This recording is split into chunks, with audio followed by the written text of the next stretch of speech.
Graça e a paz para quem está vivo, amém? Glória ao nome de Jesus. Mais uma vez, a gratidão a Deus pelo privilégio de estar aqui com a amada igreja para a ministração da palavra de Deus. Quem está com a mente longe, diga amém. Primeiro teste, né? Primeiro teste. É chamado crente girafa. A cabeça está aqui, o corpo está aqui e a cabeça lá fora, né? Ao longo da mensagem eu vou fazer outros testes. Então os irmãos fiquem atentos aí para não ser pegado desapercebido. E sempre quando a gente fala sobre a volta de Jesus, a gente fala sobre os que estão atentos e os que estão desatentos. Quem está desatento, diga glória a Deus. Pronto. O segundo teste. Quem está ligado, diga eita. Então, ao longo dessa reflexão, a gente vai ter esses testezinhos. Então, fique atento, porque a qualquer momento vai vir um teste como esse. Nós vamos refletir. A pregação é um momento que a gente para refletir nossa vida, nossa relação com Deus, com o mundo e com o próximo. Peço muito a oração dos irmãos pela minha vida. Minha esposa que ficou em casa, junto com o Juninho. Juninho está uma benção, viu, irmãos? Espero que o mês que vem a gente traga ele aqui para a gente apresentar. Vocês vão ver uma beleza, coisa gloriosa, a cara do Pai. Louvado seja Deus. Mais delongas, Mateus capítulo 25. Vamos falar a respeito do mordomo e o acerto de conta. Aqui o mordomo. Deus abençoe, muito obrigado. O mordomo e um acerto de conta. Mateus 25, a partir do verso 14.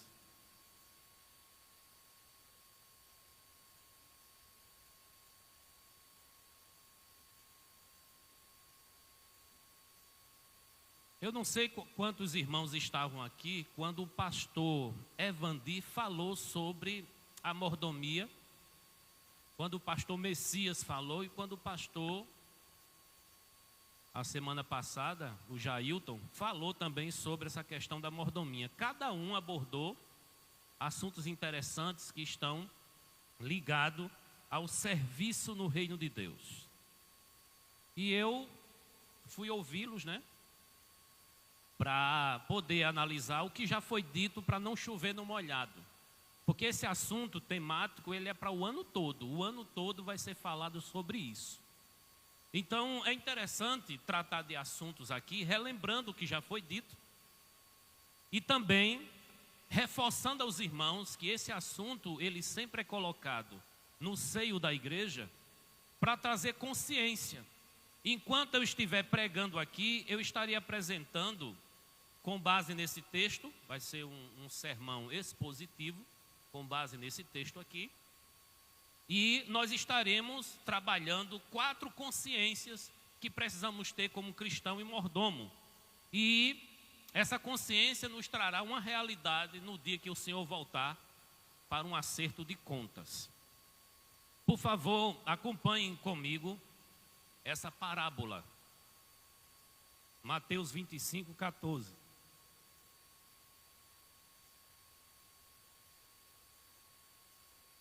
Em diante. O reino dos céus também será semelhante a um homem, que ao sair de viagem, chamou os seus servos e lhes confiou os seus bens. A um ele deu 5 talentos, a outro lhe deu 2, e a outro lhe deu 1, de acordo com a capacidade de cada um. E em seguida, seguiu viagem.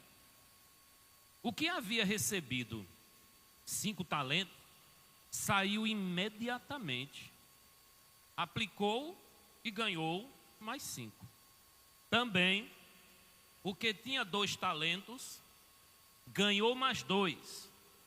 Porém, atento ao porém, o que tinha recebido 1 talento, ele saiu, cavou um buraco no chão e escondeu o dinheiro do seu senhor.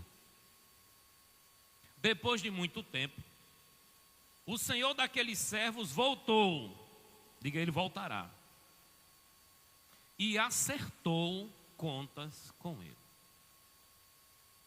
O que tinha recebido 5 talentos, trouxe outros 5 e disse: o Senhor me confiou 5 talentos. Veja, eu ganhei mais 5. Que alegria, né? O Senhor respondeu: muito bem, servo bom e fiel. Repete: bom e fiel. Você foi fiel no pouco, eu o porei sobre o muito. Venha e entra no gozo do teu Senhor. 22. Veio também o que tinha recebido 2 talentos e disse: Senhor, me confiaste 2? Veja, eu ganhei mais 2. Que alegria, né? O Senhor respondeu: muito bem, servo bom e fiel. Repete: bom e fiel. Você foi fiel no pouco, eu porei você sobre o muito. Venha agora e entra no gozo do teu Senhor, ou participa da alegria do teu Senhor. 24. Por fim, veio o que tinha recebido 1 talento e disse: eu sabia que o Senhor é um homem severo. Colhe onde não plantou e ajunta onde não semeou. Por isso, tinha medo. Eu tive medo, saí e escondi o seu talento no chão, e veja, aqui está o que pertence ao Senhor. O Senhor respondeu: servo mau e negligente. Diga: mau e negligente. Você não sabia que eu colho onde não plantei e ajunto onde não semeei? Então, você deveria ter confiado o meu dinheiro aos banqueiros, para que quando eu voltasse, recebesse e voltasse com juros. Tomem dele o talento e dê àquele que tem 10. Pois a todo que tem, mais será dado e terá em grande quantidade. Mas o que não tem, até o que tem lhe será tirado. E lancem fora o servo inútil nas trevas, onde haverá choro e ranger de dentes. Você pode orar comigo? Por favor.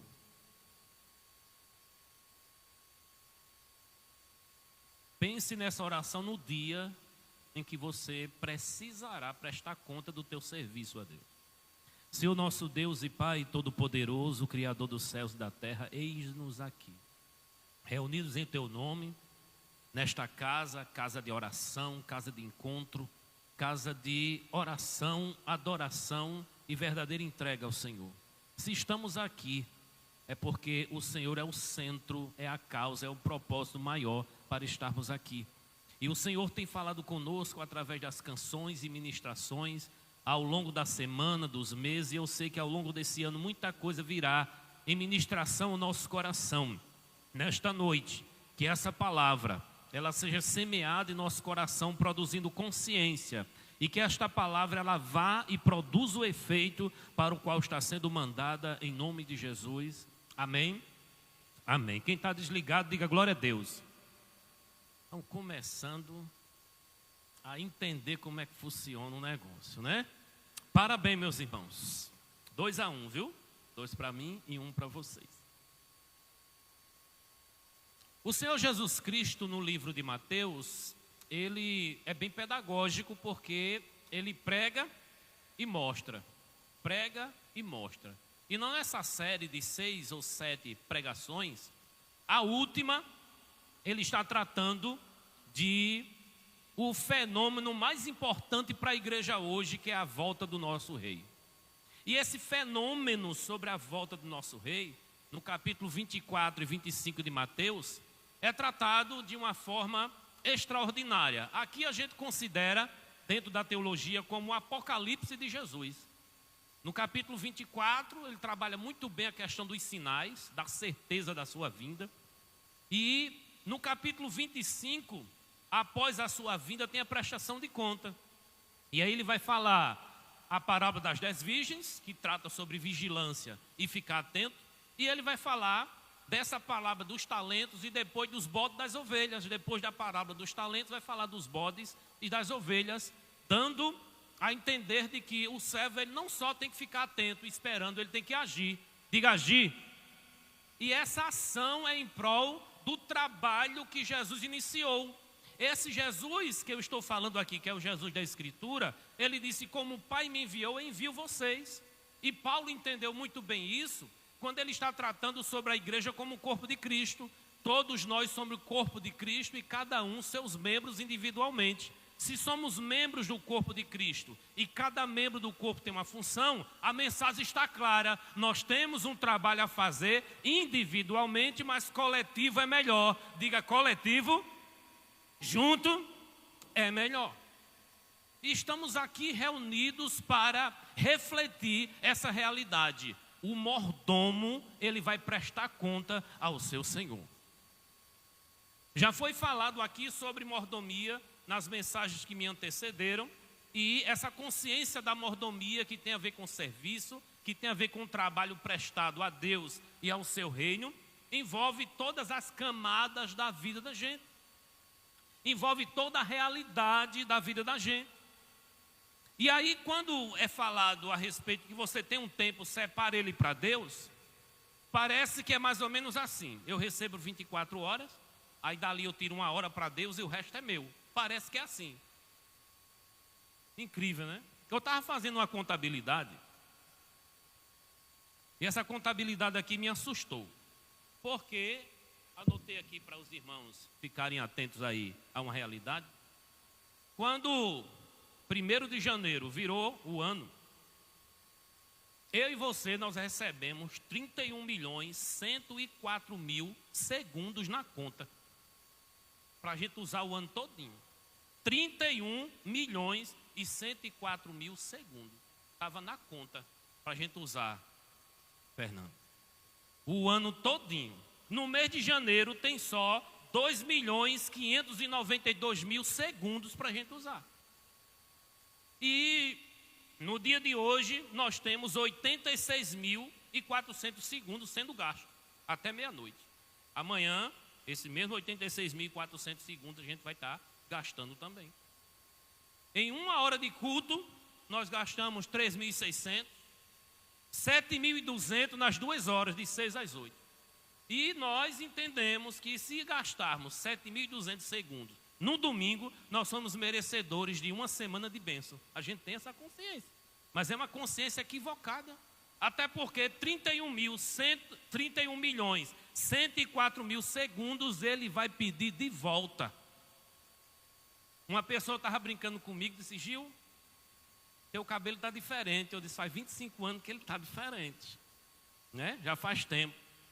Aí eu brincando com aquele irmão a respeito do cabelo, eu disse: você sabe que Deus, ele dá uns cabelo e dá outros beleza. A mim ele me deu beleza, a você ele deu cabelo. Se contente com seu cabelo, que eu me contento com minha beleza. E assim a gente foi, um brincando com o outro. Mas eu disse para ele: você sabia que na Bíblia tem um versículo falando sobre cabelo que é extraordinário? Eu disse: Sansão. Eu disse: não. A Bíblia diz que Deus conta os fios de cabelo da nossa cabeça. E por que você acha que Deus está contando? Por que Deus conta? Os fios do cabelo da cabeça está contado. Por que Deus se interessaria em contar? Aí o irmão ficou preocupado, no outro dia ele me perguntou: Gil, eu não descobri por quê. Tudo na nossa vida tem uma prestação de conta. O que nós falamos, sim ou não? O que nós pensamos, sim ou não? O que nós agimos e o que nós não agimos e o que nós não fazemos. E isso vai ter uma prestação de conta.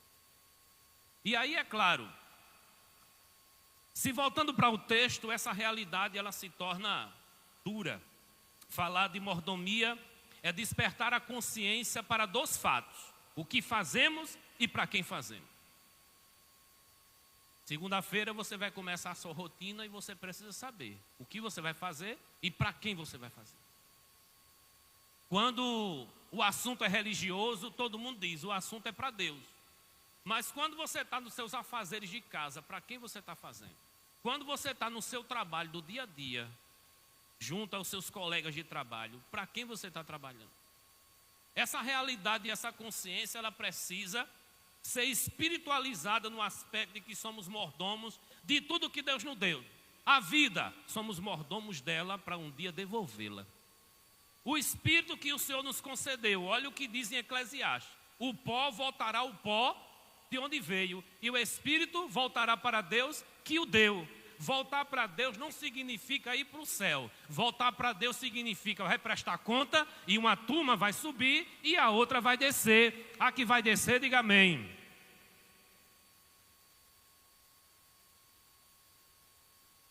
Ganharam, não foi? Ganharam, então 2-2. 2-2. Rapaz, essa turma tá... Eu acho que eu vou perder nessa brincadeira. Eu acho que eu vou perder. Deus nos chamou para a vida. Essa vocação para a vida foi quando você nasceu. Ele te deu vida.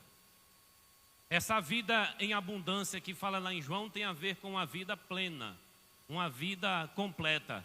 O que você precisa para viver e viver bem, Deus tem para você essa reserva.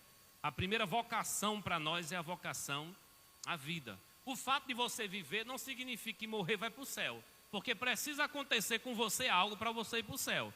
Porque uma medida em que você vive como filho de Adão, o inferno é seu. Por conta da natureza pecaminosa e o salário do pecado é a morte. Todo mundo que morre, ele é pecador. E todo mundo que é pecador é digno do inferno. Quem entendeu, diga vixe. Essa é uma realidade. Só que o chamado para a vida dá uma oportunidade de um chamado para a salvação. E uma vez que Ele te chama para a salvação, para você crer em Jesus Cristo o Salvador, para seguir o evangelho desse Jesus Cristo, você recebe a chamada para a salvação e você agora está, além de vivo com uma vida, está com a salvação para defendê-la e preservá-la. Quem atendeu, levanta a mãozinha, quem atendeu o chamado para a salvação e aceitou Jesus como seu Salvador aí?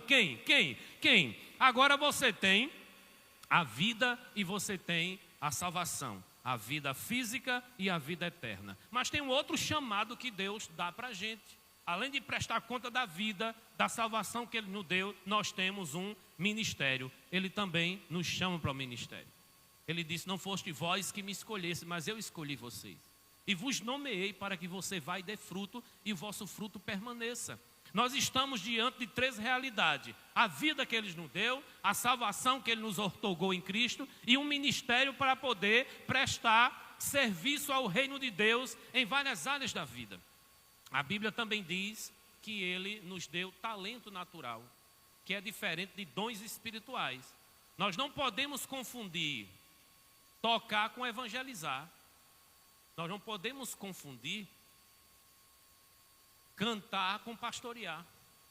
A gente não pode confundir atividades administrativas e voltada para um talento natural que qualquer ser humano pode fazer, de atividades espirituais que só através de um dom espiritual é que você pode executar. Por isso, a necessidade de estudar Coríntios 12, 13 e 14, para entendermos, além de Efésios capítulo 5 e Romanos capítulo 12, para entendermos quais são as ferramentas de trabalho que todo cristão recebe ao aceitar Jesus como Salvador e o Espírito Santo na sua vida.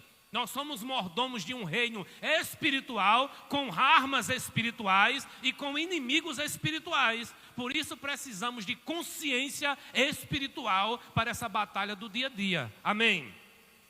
E falando dessa consciência, nós vamos trabalhar a primeira consciência nesse texto de Mateus 25, a partir do 14. A primeira consciência no versículo 14 é que nós temos um Senhor.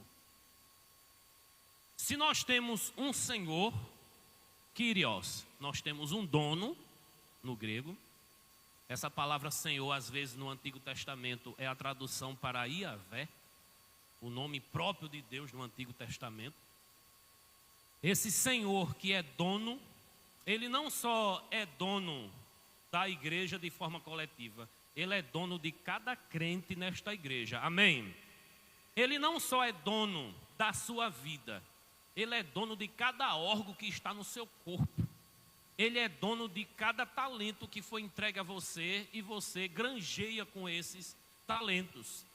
Ele, ilustradamente, tem uma mesa lá, se ele apertar um botão, teu coração desliga, porque ele é dono do teu coração. Amém?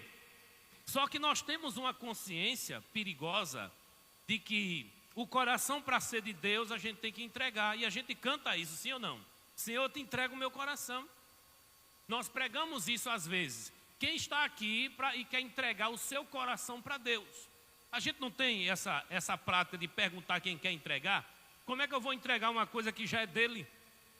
Nós temos uma consciência pobre e mesquinha de quando a gente está ofertando, nós estamos dando parte do que temos para Deus. Na verdade, o Antigo Testamento traz uma consciência ainda numa sombra, ainda no escuro, de que 10% é de Deus. Mas quando a gente chega no Novo Testamento, nós chegamos a uma clara consciência como a luz do dia, de que não é 10% que é de Deus. Tudo que nós temos é de Deus, porque tudo é por Ele, para Ele e sobre Ele. Louvado seja o seu nome para sempre. E aí se faz necessário entender que a gente não vai prestar conta de 10% do que a gente ganha e tem. Nós vamos prestar conta de tudo que nos vem, porque o Senhor, Ele é severo, Ele é exigente, e isso me faz tremer diante da sua presença. O Senhor que governa os céus e a terra é o nosso dono, é o nosso Senhor. Aquele que habita no alto e sublime trono, Ele é o nosso dono, Ele é o Senhor. Bendito seja o seu nome para sempre. Tudo pertence a Ele. Ele é dono e juiz de toda a terra. O que diz Salmos 24, verso 1? Acompanhe comigo, Salmos 24 e o verso 1. Salmo de número 24, verso 1, está aí na tela. Do Senhor é a terra e tudo o que nela existe, o mundo e os que nele vivem. Tem alguém que escapa aí? Não tem. O prefeito de Santa Rita é de Deus. O governador do estado é de Deus. O presidente da república é de Deus. Os tribunais de Deus. Não tem uma parte neste mundo que não pertence a Deus. Eu defendo a mesma tese de Lutero, que diz que o inferno é de Deus, só é para lá que ele quer. E o diabo é o diabo de Deus, ele só vai aonde a de Deus permite. O diabo é o cachorro na coleira de Deus. Quem está entendendo, diga eita. É só ler o livro de Jó que você vai entender como o cachorrinho é tratado. O cachorrinho vai lá e pergunta, eu posso? Ele diz, pode, mas só até aqui, a coleira. Aí depois o cachorrinho vai bravo de novo, olha, eu não mordi, eu quero morder ele. Aí você vai morder, mas você vai morder até aqui. Então cada vez que o diabo aponta para você e tenta te acusar de algo, cada vez que o diabo chega perto de você e tenta te atacar de algo, o teu dono dá o limite até onde o diabo vai. E se ele está permitindo, é pedagógico, ele está te ensinando alguma coisa. Atenta para a lição do teu dono, do teu Senhor. Diga, ele é dono da minha vida. Que coisa linda e apaixonante de dizer. Mas isso é uma faca de dois gumes. Ele é dono da minha vida, ele cuida. Ele é dono da minha vida, ele provê. E a teologia da prosperidade, que é uma teologia voltada para o materialismo, para o humanismo e o homem no centro da mensagem do Evangelho, isso é muito perigoso. Isso faz com que a gente pense que há um Senhor lá que está sentado numa cadeira para prestar serviço ao homem. Eu chego, peço, ele faz. Eu chego, digo, ele faz. Mas além dele fazer, se eu pedir em nome de Jesus e de acordo com a sua vontade, há também uma outra consciência nessa faca de dois gumes. Ele é Senhor e Ele vai cobrar aquilo que Ele está nos dando, bendito seja o seu nome. Ele me deu uma nova esposa e Ele vai cobrar a Gil como marido. Eu tenho uma mãezinha e Ele vai me cobrar como filho. Eu agora sou pai e Ele vai me cobrar como pai. E eu sou ovelha, Ele vai me cobrar como ovelha. Você é pastor, é líder, Ele vai cobrar de você como pastor e líder. Esse Deus Todo-Poderoso que é dono, Ele cuida, mas também tem o dia em que você vai encará-lo. Nós cantamos aqui diante do trono, Senhor. Vai chegar um dia em que não vai ser cantado, nós vamos estar lá. Amém? E aí, temos dois tipos de pessoas, Fernando. Aqueles que querem Jesus Salvador, que dá a salvação, e aqueles que querem Jesus Senhor, que cobra porque salvou. E aí o Jesus Salvador é aquele que abraça, acolhe e diz: vinde como estais. Mas o Jesus Senhor diz: olha, te conserta, te apruma, vai te ajustando por aí, porque Ele quer uma igreja adornada, uma igreja preparada, para que quando Ele estiver, esteja vigilante, atento, porque Ele é um dono exigente. Bendito seja o seu nome. Quem não está preparado, diga amém. 3-2. 3-2. 3-2. Primeira consciência. Nós temos um Senhor, nós temos um dono. Primeira consciência, qual é? Primeira consciência? Nós temos um Senhor, nós temos um dono. Esse texto que nós lemos aqui no versículo 14. Por isso o reino de Deus é também assim, como um senhor que partindo para fora da terra chamou os seus servos e entregou-lhes os seus bens. A segunda consciência está no versículo 15. E a um deu 5 talentos, a outro deu 2 e a outro deu 1 talento. Deus nos repartiu os seus bens. E se Ele repartiu bens e talentos, querendo levar em consideração aqui que está se utilizando uma parábola, e quando se fala de parábola na Bíblia, está falando metaforicamente, e isso quer dizer, a metáfora, que há uma história contada para se trazer uma verdade com base naquela história ilustrada. Não tem que ser uma história verídica, pode ser um conto ilustrativo, só com a preocupação de trazer a moral da história, e a moral da história é: o que nós temos não é nosso, foi Deus que nos deu. E Ele não nos deu para sempre, Ele vai pedir de volta. E aí, quando Ele nos dá talentos, essa palavra talento na Bíblia, ela tem uma consciência monetária, quando se fala de talento, mas de forma simbólica, o talento aqui está representando habilidades, capacidade que o Senhor nos dá. Essas habilidades e essa capacidade que o Senhor nos dá, isso tem a ver com o propósito da nossa vida aqui na terra. Nós temos crianças aqui que não têm noção nenhuma ainda do que quer ser quando crescer. E do que vai fazer quando crescer. Mas se de repente essas crianças, elas não têm sentido para a vida delas, ela vai viver como uma plantinha. Ela vai ser regada, vai dar fruto, vai crescer, vai dar fruto, morrer. E tem muita gente que vive nesse ciclo. Nasce, cresce, reproduz, envelhece e morre. A filosofia sempre em busca, desde o tempo dos gregos lá antes de Cristo, quem somos, o que estou fazendo aqui, quem sou eu, o que estou fazendo aqui, de onde eu vim, para onde vou. As perguntas que não querem calar estão sempre vindo à tona, e o cristão ele precisa saber que veio de Deus, vai voltar para Deus, Deus o colocou aqui com um propósito, e eu preciso saber quem sou eu no corpo de Cristo. E se eu não tenho essa consciência de que Deus me deu talentos naturais para que eu venha sobreviver aqui na terra, e me deu talento ou dons espirituais para que eu venha contribuir para o seu reino da luz, que está em combate com as trevas dias e noites. Eu preciso saber qual é o dom que o Senhor me deu e qual o ministério que Ele me deu. Numa estatística que foi feita em 2015, faz aí 10 para 11 anos, na descoberta de talentos, a gente vai encontrar menos de 10%, 9 ou 8 em algumas denominações, de pessoas que sabem qual é o seu chamado e o dom que tem. As igrejas pentecostais, que falam muito sobre dons, sobre batismo do Espírito Santo, sobre profetizar, sobre curar, que dá muita ênfase a isso, se sobressai acima de 20%, quase 30%. Porque para você se tornar um auxiliar, um obreiro diácono, eles dão ênfase, você tem que ser batizado com o Espírito Santo e falar em línguas. Quem já ouviu isso aí, dê um sinal. Quem já ouviu, é desse jeito. Tem irmãzinha que diz assim: eu só namoro com fulano se ele for batizado com o Espírito Santo. Aí chega falando em línguas. Naias, Naias, Naias, para poder a irmã se apaixonar por ele.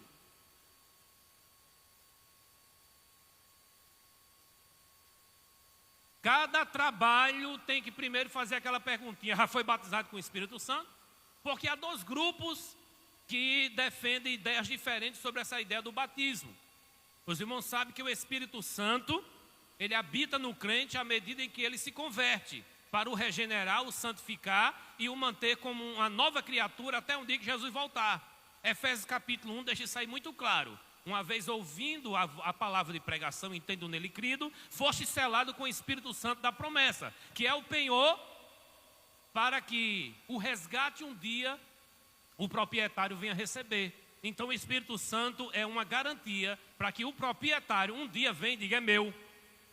A pergunta é se você tem o Espírito Santo ou não. Quem tem o Espírito Santo, diga amém.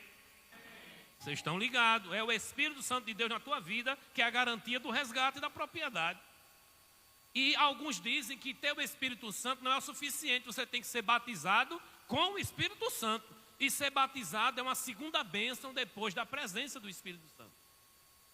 E aí, para poder você saber se foi batizado com esse Espírito Santo e recebeu dons espirituais, está lá em 1 Coríntios 12, aí eles vão dizer exatamente que precisa falar em outras línguas, porque em Atos capítulo 2, quando receberam o Espírito Santo, eles falaram em outras línguas. Como a igreja é pentecostal porque acredita que o dia de Pentecostes tem que se repetir toda hora de culto.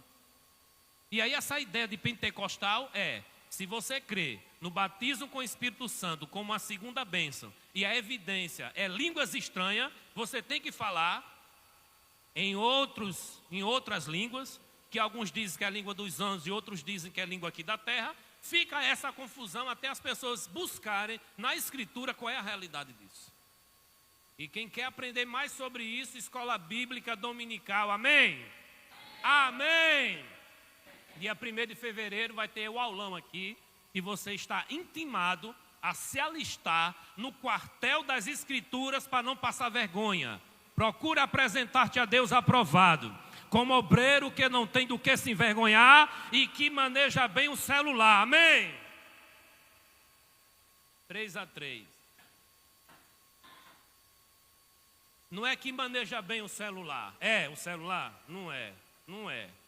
O versículo de Paulo diz que maneja bem a palavra da verdade, que é bom que esteja no celular, porque é mais um motivo para você usar o aparelho. Para tirar foto é ele, para fazer pagamento é ele, para fazer compra é ele, para anotar as coisas é ele, para ler a Bíblia é ele, né? Para orar é ele, para fazer tudo para você é ele. Então ele vai fazer tudo e no dia do ateste de contas quem vai estar lá é ele, não é você, porque é ele que faz tudo.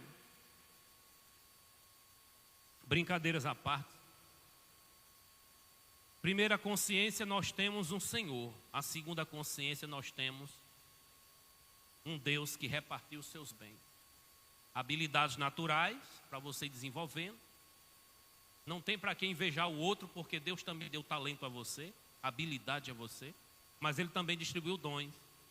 Igrejas tradicionais acreditam que à medida em que você se converte, você tem o Espírito Santo, e o Espírito Santo já é o batismo, e você já está batizado no Espírito Santo quando você converte. Agora é só buscar e descobrir quem é você no corpo de Cristo, qual o teu dom e qual o teu ministério. Você sabia que tem um crente 3S?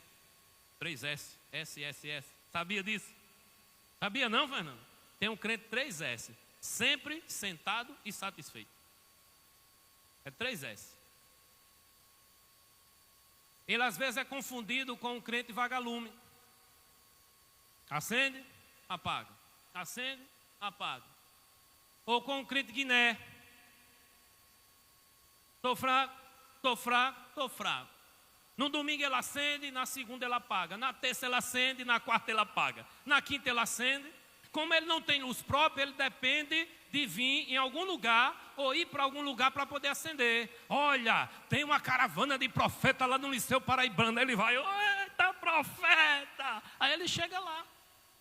Olha, tem a vigília, não sei das contas, lá em Cabedelo. Aí vai lá nas vigílias, não sei das contas, para acender. porque ele não sabe que o trono está ligado 24 horas e a distância do céu para a terra é essa mesma distância do joelho para o chão. Dobrou, está lá. Louvado seja o nome do Senhor para sempre. E isso não desqualifica estarmos reunidos, porque a igreja, ela é corpo, família, pessoas reunidas. Ninguém é igreja sozinho. Se você está tentado a não mais congregar, escute o que eu vou lhe dizer. Você jamais será igreja do Senhor sozinho. Igreja não tem a ver com eu, igreja tem a ver com nós. E hoje em dia nós temos os irmãos da internet, aqueles que buscam a Deus assistindo culto de internet.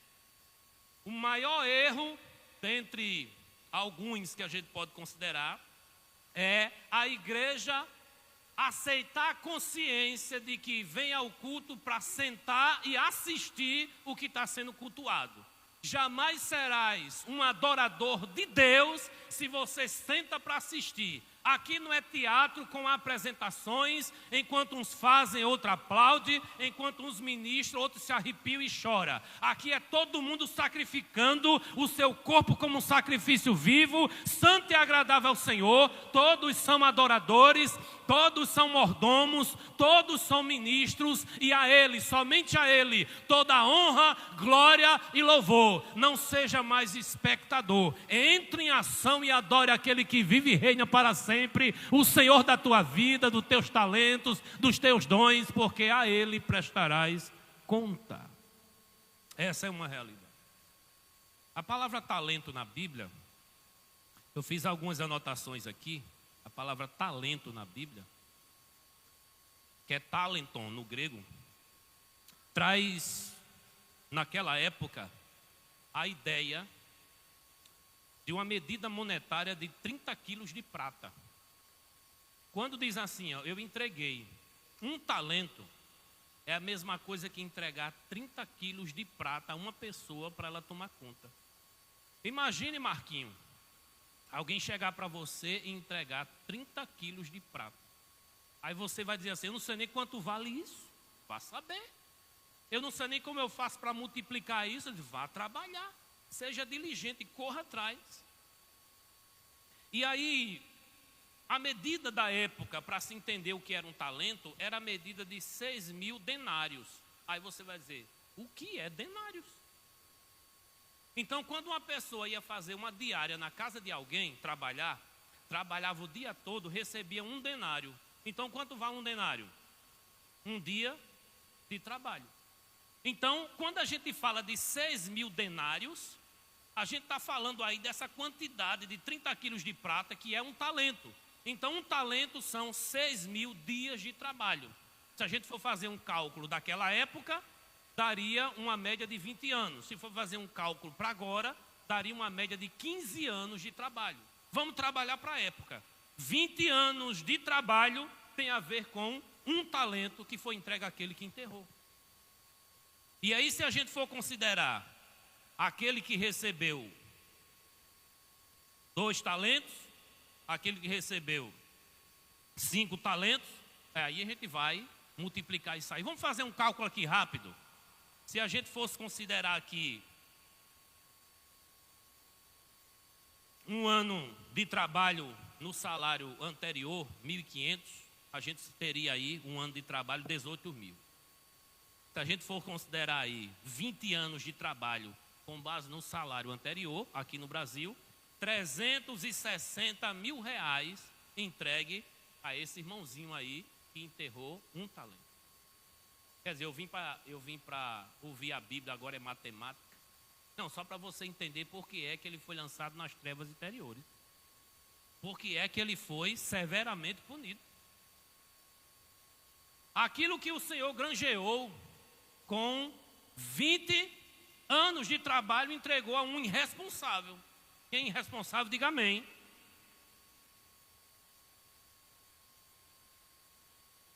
Como é que está a conta aí, hein? 3-3, é? 5? 4-3. Quem está com 4? Vocês. Valeu, Eduardo. 4-3. Gil, eu não sou irresponsável. No final da mensagem a gente vai saber. Mas observe, 20 anos, 360 mil reais. Aquele que recebeu 2 talentos, 720 mil reais. Aquele que recebeu 5 talentos, 1.800.000 foi entregue a esse indivíduo. Por que eu estou falando isso aqui para vocês? Para vocês entenderem que um talento não é uma pedrinha, não. Então, quando foi entregue esses bens a esses irmãos para administrarem e fazer uma viagem, olha como ilustra o que Deus fez com a igreja. Jesus veio, selecionou trabalhadores, sim ou não? Entregou talentos, dons a essas pessoas e diz aí, ó, segue com o trabalho que eu vou ali. Já faz 2000 anos que ele foi ali. Aí ele vai voltar e vai pedir conta daquilo que ele entregou. E a pergunta que não quer calar é, você só quer Jesus Salvador ou quer Jesus Senhor também?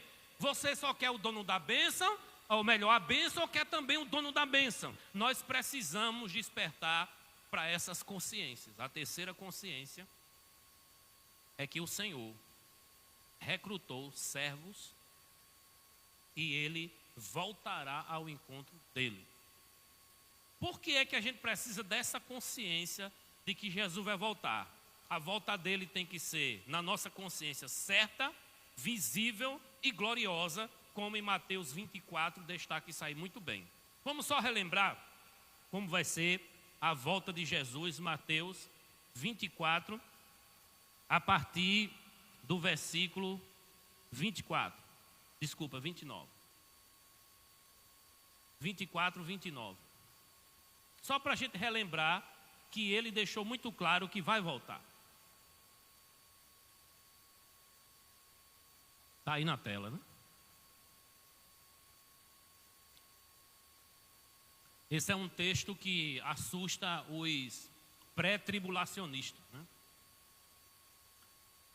Imediatamente após a tribulação daqueles dias, o sol escurecerá, a lua não dará mais a sua luz. 30. As estrelas cairão do céu e os poderes celestes serão abalados. 30. Então aparecerá, isso aí, a 30, né? Então aparecerá no céu o sinal do Filho do Homem. 31.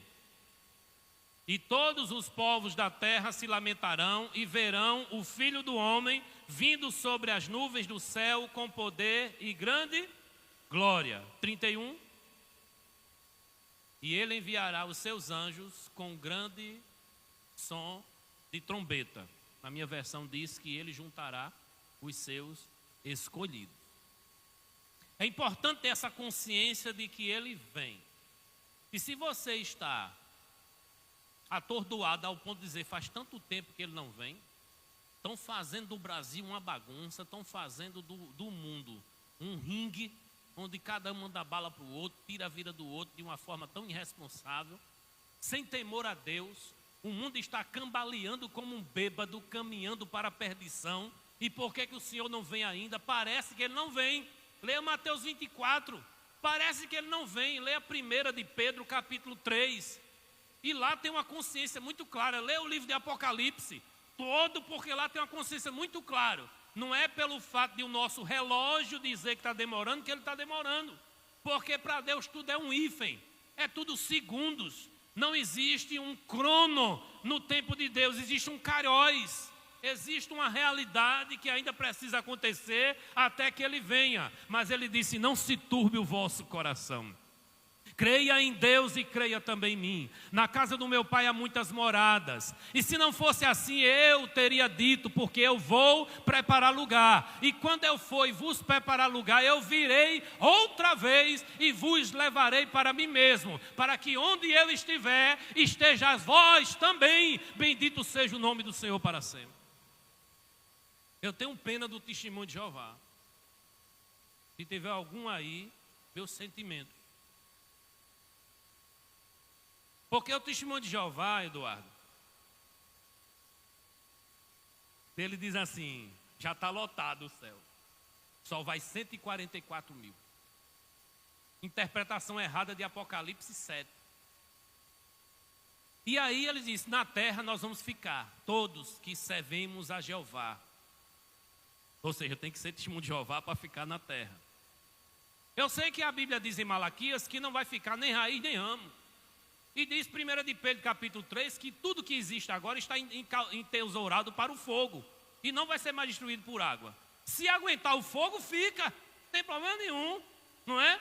Mas a Bíblia diz que o Senhor dá a trombeta para tocar. O alarido vai ser como voz de arcanjo, como a trombeta de Deus. E aqueles que estão mortos ressuscitarão primeiro, louvado seja o nome do Senhor. E nós que estamos vivos, diga glória a Deus, seremos arrebatados juntamente com eles, para encontrar o Senhor nos ares, e estaremos para sempre com o Senhor. Consolai-vos uns aos outros com esta palavra. A nossa consolação, o nosso coração não se turba, é que nós vamos estar com Ele aonde Ele está. E se Jesus está no céu, é para lá que Ele quer nos levar. Bendito seja o seu nome para sempre. Primeira consciência é que nós temos um dono. A segunda consciência é que Ele nos repartiu os seus bens. O único herdeiro divide a herança com irmãos que Ele adotou. O Filho único de Deus, herdeiro de tudo, Ele te chamou para compartilhar contigo os seus bens. Olha a responsabilidade. O Senhor lhe recrutou servos e Ele vai voltar ao encontro dele. Já imaginou? Igualmente o filho pródigo que se foi e volta para encontrar com o pai. Eu não sou digno, mas eu estou aqui para prestar conta. E prestar conta tem a ver com essa quarta consciência para a gente partir para o final. Quarta consciência, nós vamos prestar contas a Deus. Por que é importante, Fernando? Nosso irmão Severino do Ramo. Por que é importante nós termos a consciência de que vamos prestar conta? Para não ficar relaxado. Porque a Bíblia diz que é maldito aquele que faz a obra do Senhor relaxadamente. Por que é importante ter a consciência de que vamos prestar conta? Para que a gente não venha aprontar demais ao ponto de viver como muitos bandidos que vivem numa consciência de impunidade. Eu faço e não vai dar em nada. É assim ou não é? Porque é que nunca houve tanta mulher morta e assassinada por maridos e companheiros como no ano passado. Por que foi um recorde histórico? Porque os caras que estão matando essas mulheres, ferindo essas mulheres, estão com uma consciência. Qual é a consciência? Não vai dar em nada. E é claro que eu não estou falando aqui do político A e do político B. Eu estou falando aqui de uma realidade que está dentro da cabeça das pessoas. E essa realidade ela é alimentada por outra realidade, que é, se não puniram aquele, também não vai punir a mim. Então eu vou aprontar também. Mas se de repente Deus pega um pelo cabelo e dá um arroxo, aí diz, eita, Jeová arrochou aqui, vai me arrochar também, eu tenho que me consertar. Há uma necessidade de cada um de nós trema, estremeça diante da consciência de que um dia o Senhor, dono nosso, vai nos chamar para prestar conta. Sabe com o que é que a gente está preocupado? Com o erro do outro. Isso é muito sério. O que o outro errou, o que o outro... Nós dedicamos mais tempo de falar do que o outro fez do que o que a gente precisa fazer. E aí, com essa preocupação sobre o erro do outro, aí nós vamos cair no descaso daquelas 5 mulheres virgens que estavam esperando o noivo, mas não tinha lamparina acesa, nem tinha azeite na reserva. A igreja que vai estar pronta para essa realidade, ela tem lamparina acesa, amém? Ela tem azeite na reserva, amém? Quem está com a lamparina apagada, diga amém. Aquele menino apagou a lamparina dele. Quem é o responsável? Aí é, os dois aí é. Não, só ela, pronto. Você mesmo é responsável por você mesmo. É? Você é responsável, pronto. Então ele já responde por ele mesmo. Ele já passou pelo Bar Mitzvah, lá em Israel. Que é com 13, 12 anos que o menino participa da cerimônia para responder por si mesmo. Não é? E aí, essa consciência de que uma lamparina tem que estar acesa, isso é espiritualidade. Eu tenho que ter azeite na reserva. Isso é buscar o Senhor constantemente. O azeite é como uma vitamina BO. Bíblia e oração. Repete. Bíblia e oração. Repete. Repete. Repete. Agora analisa como é que está o azeite.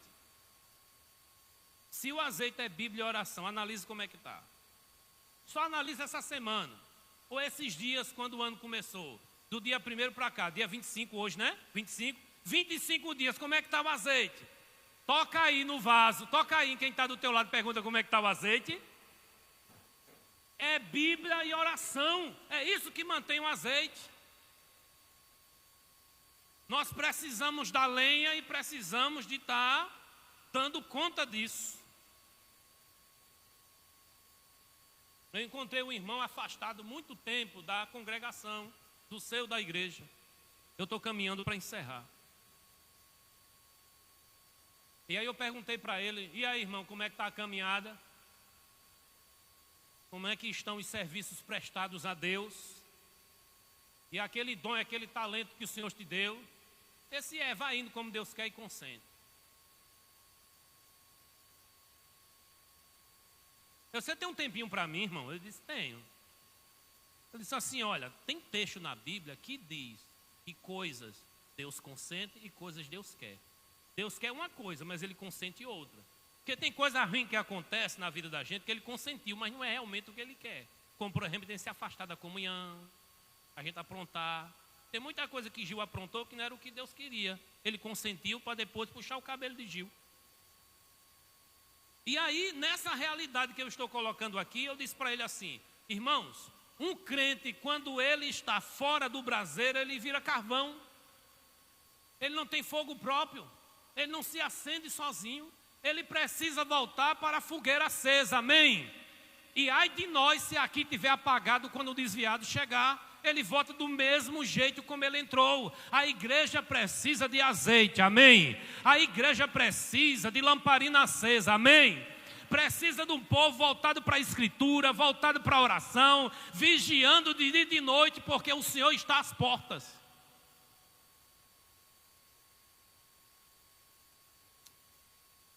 Mateus capítulo 24, versículos 50 e 51, logo no início aí. Mateus 25, aí tem os versículos finais de Mateus 24, fala sobre essa realidade aí.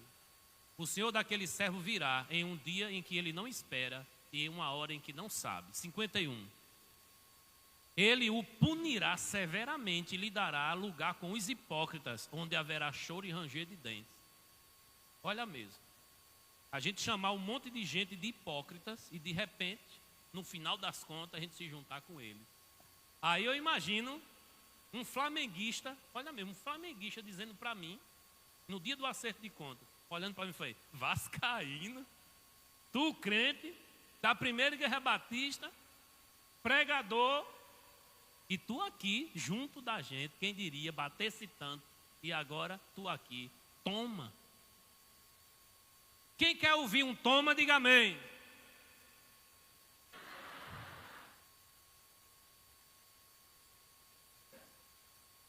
É chamado bode expiatório, tudo de ruim vai para ele. Meu filho.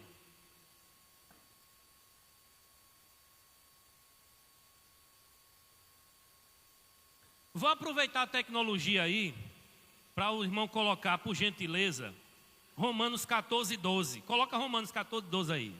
Coloca. A irmã, né? Está ali, né? Assim, cada um de nós prestará conta de si mesmo a Deus. Eu vou prestar conta por Alex, Alex por mim, eu por Fernando, Fernando por mim. Eu vou prestar conta da minha esposa, eu vou prestar conta como marido em relação a ela. Mas ela vai prestar conta dela e eu vou prestar conta de mim. E isso tem a ver com aquela individualidade da salvação de cada um. Toca no vaso do lado e diz, tu vai prestar conta, macho. Tu vai prestar conta. Se for mulher, não chama de macho não, que a coisa está tão feia lá fora. Para não dar uma confusão aí de identidade de gênero. Quem já se viu, né, irmão, falar sobre isso no dia de hoje. Identidade de gênero. Juninho, quando nasceu, já recebeu um CPF, mas ele depois, de acordo com essa teoria, ele ainda vai decidir que gênero é. Mas a mulher botou lá, o masculino. Eu disse, já? Porque a confusão está grande. A confusão está terrível. Por favor, coloca aí, por gentileza, 2 Coríntios 5,10. Coloca aí. Deixa Deus usar esses dedos. Olha o que é mordomia, né, irmão? Enquanto um prega, outro ali na recepção, um está ali na parte digital ali, na mídia. Tem irmão Valdeci aqui que fica virado no girai, amanhã, tarde e noite por aqui. Cadê ele? Cadê? Lá atrás. Paz de Deus. Obrigado pelo pastel, viu? Teve a aula do curso de teologia, viu, irmão? Curso de teologia domingo de manhã. Aí ele fez, o irmão quer um pastelzinho? Aí eu disse sim. Já é 4 domingos seguidos que tem um pastelzinho lá. Deus usando o vaso, né? É um vaso diferenciado, mas é vaso. Se a gente fosse usar a palavra mordomo, irmão, mordomo, se a gente fosse usar, ele seria um mordomo aqui. Porque ele é o administrador. E oikonomos. E Moshe, no grego e no hebraico, oikonomos, quer dizer administrador. É a origem da palavra administração. Ele seria o administrador desta casa aqui, o mordomo legítimo de acordo com a Escritura. Mas isso foi se estendendo, que cada servo e cada crente se torna mordomo da sua vida, dos dons e de tudo que Deus lhe dá e vai prestar conta. 2 Coríntios 5,10 vai dizer, todos nós devemos comparecer diante do tribunal de Cristo. E aí vem, para que cada um receba de acordo com as obras praticadas por meio do corpo, quer seja boa, quer seja má.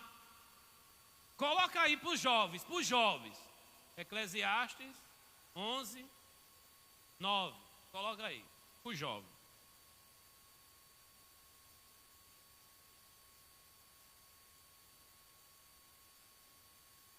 Tem jovem aí? Tem. Onde estão os jovens? Jovens, muito bem.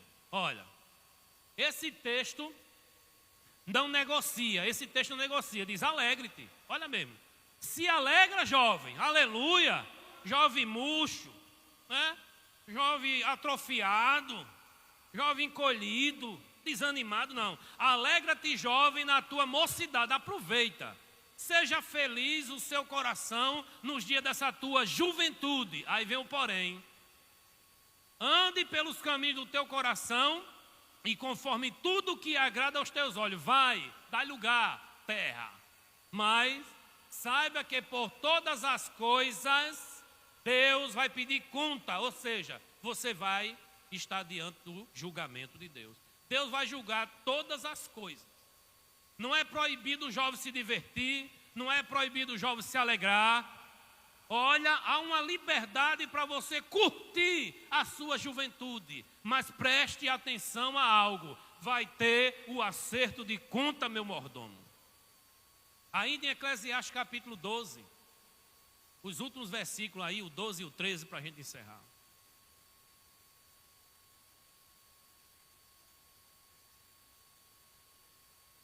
Tome cuidado, meu filho,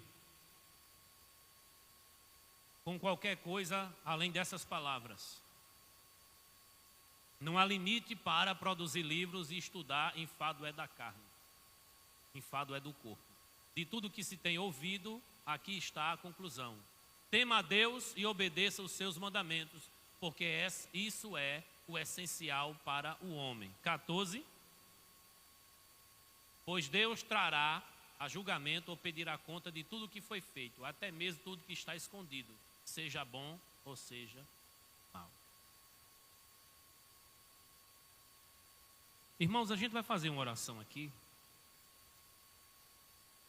diante desse texto de Apocalipse 22, 12. Eis que venho sem demora, e a minha recompensa está comigo para dar a cada um segundo as suas obras. Eu sou o alfa e o ômega, o princípio e o fim, o primeiro e o derradeiro. Ele tem um galardão, irmão, que coisa maravilhosa.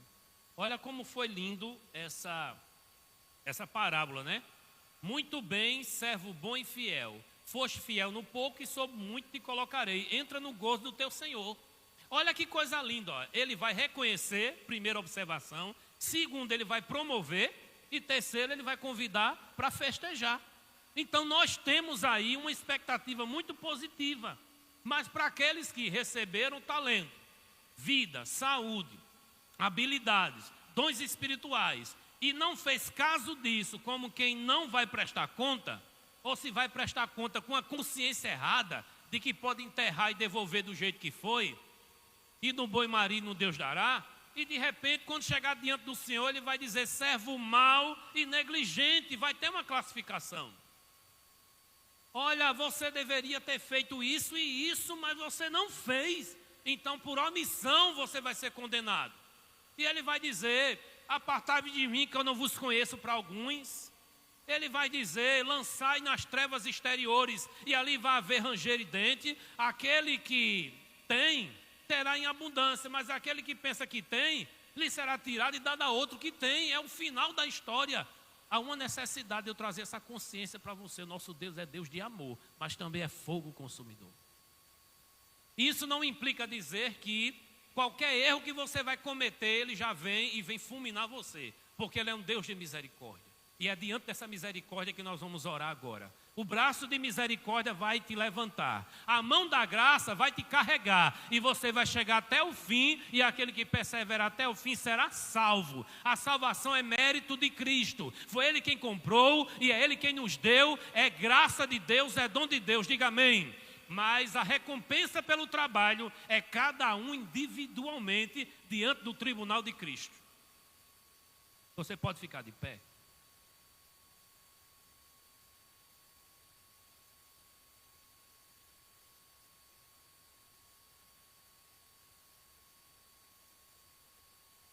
Eu sei que pode ter gente aqui que não sabe nem o que é ser crente. Sabe que um povo vai para a igreja, sabe que o povo tem Bíblia, tem uns que dão aleluia, outros que dizem glória a Deus. Fala de Jesus, fala de Deus, fala do Espírito Santo, às vezes confunde os três. Fala de vida eterna, fala que Jesus vai voltar, fala de inferno, fala de maldição, de bênção, fala de todas essas coisas, mas não consegue ter uma ligação nisso. Tem gente que não consegue compreender o Evangelho, porque ainda não parou para refletir o quanto isso tem a ver com a sua vida e a sua alma. O Evangelho é um alerta de que você tem uma alma e ela tem um destino. E esse destino tem a ver com o que você faz aqui na terra. Quem viveu distante de Deus aqui na terra, na outra vida vai ficar distante, na banição eterna que é o inferno. Quem viveu próximo de Deus aqui, buscando a Deus aqui, vai viver perto de Deus lá, num lugar chamado paraíso, céu, vida eterna, como queira chamar. E aí eu não posso chegar aqui e dizer que você vai para o céu ou para o inferno. Mas você pode me informar se você está andando com Deus ou sem Deus. Porque andar com Deus é diferente, sim ou não? Quem está andando sem Deus, diga amém. Está quanto o placar? 5-3? 5-3, né? 6?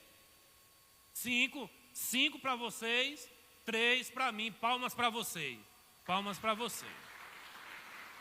Eu me rendo. Parabéns, Marquinhos. Você vigiou. Concentra no que eu vou falar aqui.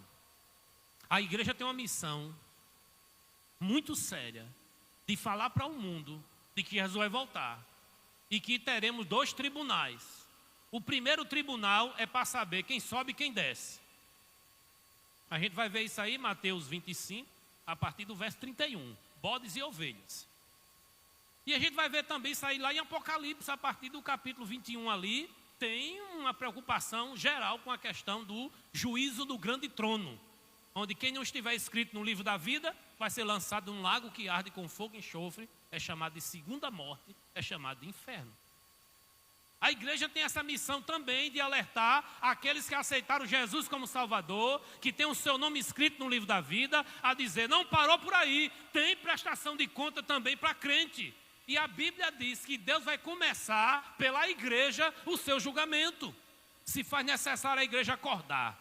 E os pastores aqui já alertaram muito bem. Existe uma multiforme graça distribuída para cada crente. Cada crente tem um dom e também talentos naturais para poder desenvolver na habilidade do corpo de Cristo e desenvolver tudo isso.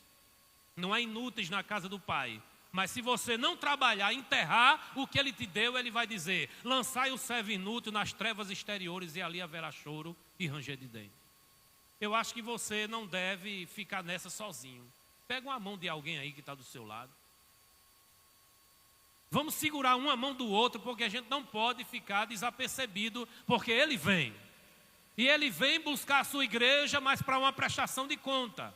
Depois dessa prestação de conta vai ter as bodas do Cordeiro, um grande casamento entre o noivo e a noiva, o cabeça e o corpo.